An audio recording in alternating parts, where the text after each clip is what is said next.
সন্ধ্যা ৬টার কিছুটা পরে রাষ্ট্রীয় অতিথি ভবন যমুনায় প্রধান উপদেষ্টা ডক্টর মোহাম্মদ ইউনূসের সাথে বৈঠকে বসেন বিএনপি মহাসচিব মির্জা ফখরুল ইসলাম আলমগীর সহ দলের ৩ শীর্ষ নেতা। প্রায় ১ ঘণ্টার এই বৈঠকে দেশের চলমান রাজনৈতিক পরিস্থিতি, বিভিন্ন জায়গায় সংঘর্ষ ভাঙচুর, দ্রব্যমূল্যের ঊর্ধ্বগতি, মিথ্যা মামলা প্রত্যাহার, আইনশৃঙ্খলা পরিস্থিতি, অপারেশন ডেভিল হান্ট সহ নানা ইস্যু নিয়ে আলোচনা হয়।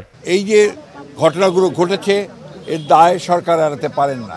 এই জন্যে যে সরকারের বিভিন্ন যে প্রতিষ্ঠানগুলো আছে, বিভিন্ন যে বাহিনীগুলো আছে, তাদের সামনেই এই ঘটনাগুলো একের পর এক ঘটেছে, যেটা আমরা মনে করি দেশের সার্বিকভাবে দেশের যে আইনশৃঙ্খলা পরিস্থিতি, স্থিতিশীলতা তাকে যথেষ্টভাবে বিপন্ন করেছে এবং ফ্যাসিবাদকে সুযোগ করে দিয়েছে তাদের এই সম্পর্কে একটু কথা বলার। অতীতেও অনেক অভিযান দেখেছি, সেই ধরনের কোনো পুনরাবৃত্তি যেন না হয়, অর্থাৎ কোনো ইনোসেন্ট মানুষ যারা আপনার যেন না হয় এবং এটা নিয়ে আবার যেন কোনো রকমের সমস্যা তৈরি করা না হয়। যমুনার সামনে বৈঠক নিয়ে গণমাধ্যমকে বিএনপি মহাসচিব আরও জানান, তাদের পক্ষ থেকে দ্রুত জাতীয় নির্বাচনের রোডম্যাপ ঘোষণার তাগিদ দেয়া হয়।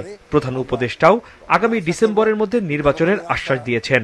প্রধান উপদেষ্টা এবং তার সঙ্গে যারা ছিলেন তারা আমাদেরকে আশ্বস্ত করেছেন যে অতি দ্রুত তারা নির্বাচনের ব্যবস্থা করছেন এবং তিনি বলেওছেন যে ডিসেম্বরের মধ্যে নির্বাচনের ব্যবস্থা করে তারা কাজ করছেন।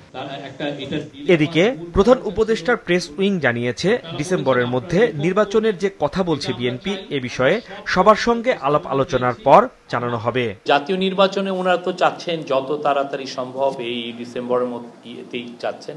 তো আমাদের তরফ থেকে চিন্তা ভাবনা হচ্ছে এই বিষয়ে কাউন্সিল অফ অ্যাডভাইজার আছেন, তারা দেখবেন এটা যখন কোনো এই ধরনের কোনো ডিসিশন হয় আপনারা জানবেন।